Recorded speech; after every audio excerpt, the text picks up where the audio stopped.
السلام علیکم ورحمۃ اللہ وبرکاتہ۔ ناظرین کرام، آپ تمام محبوں کا الخیر ٹرسٹ CGM چینل میں خیر مقدم ہے، اور آج کی ہماری گفتگو کا عنوان ہے داستان کربلا۔ امام حسین رضی اللہ تعالی عنہ کربلا میں ان واقعات کو سن کر پتھر جیسا دل بھی رونے پر مجبور کرے گا اور آنکھ سے بے ساختہ آنسو نکل پڑیں گے۔ آخر تک سنیں، بار بار سنیں، دوسروں کو شیئر بھی کریں۔ لیجئے سماعت فرمائیں۔ پہلے ایک ربائی پیش خدمت ہے۔ نانا بلند اور نواسا بلند ہے، نانا بلند اور نواسا بلند ہے، اللہ کے حبیب کا کنبہ بلند ہے۔ ماں فاطمہ زہرا ہیں تو نانا ہے مصطفیٰ، ماں فاطمہ زہرا ہیں تو نانا ہے مصطفیٰ، حسنین کریمین کا رشتہ بلند ہے۔ ہم کیا بتا سکیں گے فضیلت حسین کی، ہم کیا بتا سکیں گے فضیلت حسین کی، پشتے رسول سے پوچھئے عظمت حسین کی۔ معزز سامعین کرام، امام عالی مقام حضرت حسین رضی اللہ تعالی عنہ کے جان نثاروں نے میدان کربلا میں اپنے اپنے خیمے نصب کر لیے۔ ادھر عبید اللہ ابن زیاد نے عمر سعد کو ایک جگہ ایک گاؤں کا نام ہے، عمر سعد کو کی حکومت کا لالچ دے کر 22,000 20 پر 2,000 کی فوج کے ساتھ امام حسین کی طرف بھیجا اور حکم دیا کہ اگر امام حسین رضی اللہ تعالی عنہ یزید کی بیعت قبول کر لے تو ٹھیک ہے، ورنہ ان کا سر کاٹ کر لے آؤ۔ عمر سعد تمام لشکر کو لے کر مقابلے کے لیے میدان کربلا میں پہنچ گیا۔ تاریخ لکھنے والوں نے لکھا ہے کہ تاریخ عالم میں کہیں یہ مثال نہیں ملتی کہ 82 افراد 80 پر 2 لوگوں کا مقابلہ کرنے کے لیے 22,000 20 پر 2,000 کا بہت بڑا لشکر آیا ہو۔ ادھر امام حسین رضی اللہ تعالی عنہ کے قافلے کے افراد میں جو 82 ہے، 80 پر 2 ہے، بعض روایتوں میں 70 پر 2 بھی 72 بھی بتایا گیا ہے، تو اس قافلے میں جوان، بوڑھے، بچے اور عورتیں بھی ہیں، اور یہ جنگ کے لیے تیار ہو کر بھی نہیں آئے تھے۔ آخر ان سادات کے گھرانے والوں کو، ان نفوس قدسیہ کو، یہ لوگ اپنے دل و دماغ میں کیا خیال کرتے ہوں گے؟ ان کی ہمت، جرات، شجاعت کا کیا نقشہ ظالموں کے ذہن پر بیٹھا ہوگا جو انہوں نے ان 72 یا 82 افراد کے مقابلے کے لیے اتنی بڑی فوج لا کھڑی ہو۔ مگر پھر بھی اتنی بڑی فوج ہونے کے باوجود ان کے حوصلے پست ہو رہے ہیں اور دل ہی دل میں سوچ رہے ہیں کہ وہ ان حق کے شیروں کی تاب کیسے لا سکیں گے۔ عمر سعد جب پوری لشکر فرات کے کنارے اتار چکا تو اس نے امام حسین رضی اللہ تعالیٰ عنہ سے ملاقات کی اور کہا کہ یا امام آپ یزید کی بیعت کر لیں۔ امام حسین نے فرمایا اے عمر سعد، اگر میں یزید کی بیعت کرنا ہی ہوتا تو مدینہ منورہ کی پرکیف بہاروں کو نہ چھوڑتا، مکۃ المکرمہ کو نہ چھوڑتا، ریگستانوں کے سفر کی تکالیف صعوبتوں کو نہ جھیلتا۔ یاد رکھ، میں کسی بھی صورت میں ایک فاسق فاجر آدمی کی بیعت نہیں کر سکتا۔ بات چیت کا یہ سلسلہ، گفت و شنید کا یہ سلسلہ 7 محرم الحرام تک جاری رہا۔ عمر سعد کی طرف سے بیعت کا اصرار، امام حسین کی جانب سے انکار تھا۔ اتنے میں شمر بن ذیلجوشن عبید اللہ بن زیاد کا تیسرا حکم نامہ لے کر وہاں پہنچ گیا کہ فرات پر پہرا لگا دیا جائے۔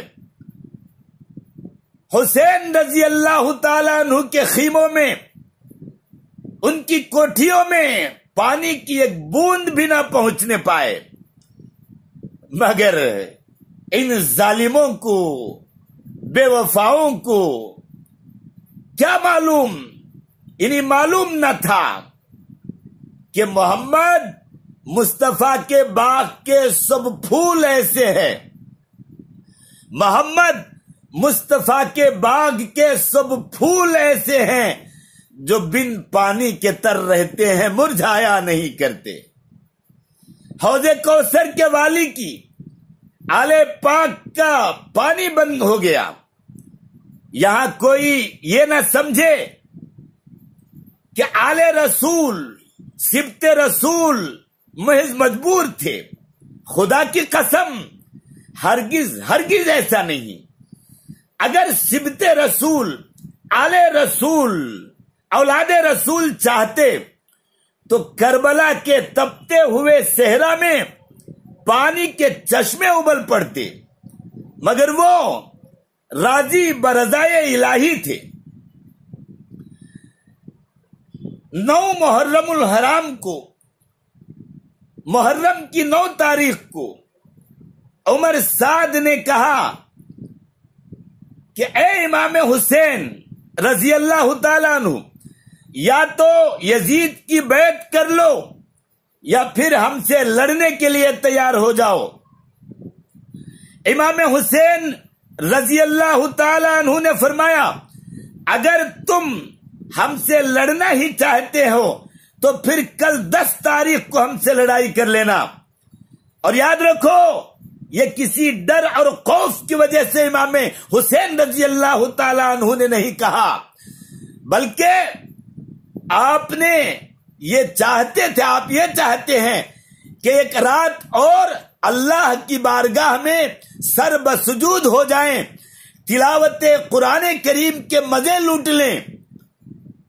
عمر سعد نے رضامندی ظاہر کر دی اور دل ہی دل میں کہنے لگا ٹھیک ہے، ایک دن اور گزر جائے گا اور ان کی پیاس شدت اختیار کر جائے گی اور ہمارا کام زیادہ آسان ہو جائے گا۔ چنانچہ محرم کی 9 تاریخ کا دن گزر کر اب 10ویں رات شروع ہوئی، 10ویں رات آ گئی۔ امام حسین نے اپنے تمام عزیز و اقارب کو جمع کر کے فرمایا کہ میں اپنے تمام ساتھیوں کا شکر گزار ہوں کہ آپ لوگوں نے ہر مقام پر میرا ساتھ دیا، تمہاری جان نثاری اور وفا شعاری پر تاریخ عالم فخر اور ناز کرتی رہے گی۔ سنو، آج یزیدی لشکر میرے خون کا پیاسا ہے، روس سیاہوں کی یہ فوج کا تمہارے ساتھ کوئی دخل نہیں، کوئی تعلق نہیں، کوئی سروکار نہیں۔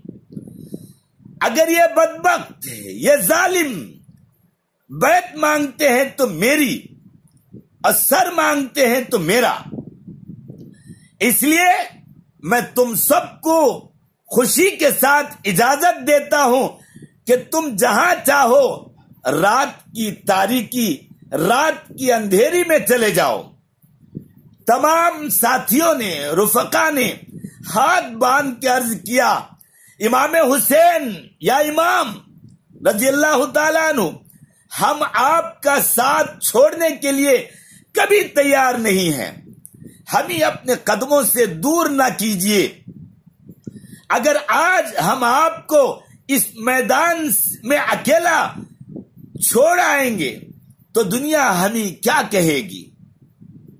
امام حسین رضی اللہ تعالیٰ عنہ نے اللہ تعالیٰ کا شکر ادا کیا، پھر اللہ کی بارگاہ میں دعا کے لیے ہاتھ اٹھائے اور عرض کیا، اے رب ذوالجلال، تیری ہر نعمت لازوال، تیرا کرم انتہائے کمال، مولا تو نے ہمیشہ اپنے بندوں پر فضل و کرم کیا، نامرادوں کو گوہر مراد سے مالا مال کیا، تیری رحمت پہ نثار، تیری عطا پہ قربان جاؤں، ہمیں بھی اس امتحان میں کامیاب و کامران فرما۔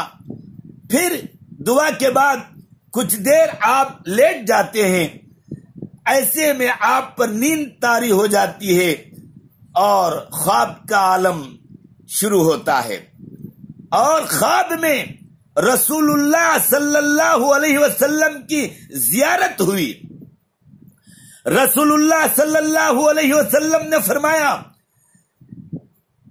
کہ امام حسین کے سینے پر دست رحمت پھیرا اور دعا کی، اللہم آت الحسین صبرا و اجرا، اے اللہ حسین کو صبر اور اس پر اجر عطا فرما۔ پھر امام حسین نے ساری رات تلاوت اور عبادت میں گزاری۔ رات گزرتی جا رہی ہے، دھیرے دھیرے گزر رہی تھی۔ امام حسین نے اپنے جوان بیٹے علی اکبر رضی اللہ تعالیٰ عنہ سے فرمایا، بیٹے جاؤ میدان جنگ کا نقشہ دیکھ کر آؤ۔ چنانچہ شہزادہ علی اکبر رضی اللہ تعالیٰ عنہ میدان کربلا میں پہنچے تو کیا دیکھتے ہیں کہ سارا کربلا کا میدان خالی ہے، فرات پر پہرا لگا ہوا ہے، اور میدان کربلا میں ایک برقع اوڑے ہوئے، برقع پوش خاتون کربلا کے میدان کے ریت کے ذرات کو چن رہی ہے۔ علی اکبر یہ منظر دیکھ کر میدان کربلا سے واپس آئے اور اپنے ابو امام حسین رضی اللہ تعالیٰ عنہ کے سامنے میدان جنگ کا سارا نقشہ بیان کر دیا۔ سید الشہداء امام حسین رضی اللہ تعالیٰ عنہ کی آنکھوں میں آنسو آ گئے اور کہا کہ بیٹے نے جب امام حسین کی آنکھوں سے آنسو نکلتے دیکھا، امام حسین نے فرمایا، بیٹے، سید الشہداء نے فرمایا، بیٹا جس مقدس خاتون کو تو نے میدان کربلا کی کنکریاں چنتے اٹھاتے ہوئے دیکھا ہے وہ میری امی جان ہی اور تمہاری دادی امی۔ میرے عزیز دوستو بزرگوں، یہ تھے کچھ کربلا کے میدان کے واقعات کہ امام حسین کربلا اپنے ساتھیوں کے ساتھ، اپنے رفیقوں کے ساتھ پہنچ چکے ہیں۔ انشاءاللہ اب 10ویں شب محرم اور شہادت کے واقعات کل سے آپ کے سامنے پیش ہوں گے۔ دعا فرمائیں اللہ پاک ہمیں اس پر عمل کی توفیق عطا فرمائے، آمین۔ وآخر الدعوانا الحمدللہ رب العالمین۔ السلام علیکم ورحمۃ اللہ وبرکاتہ۔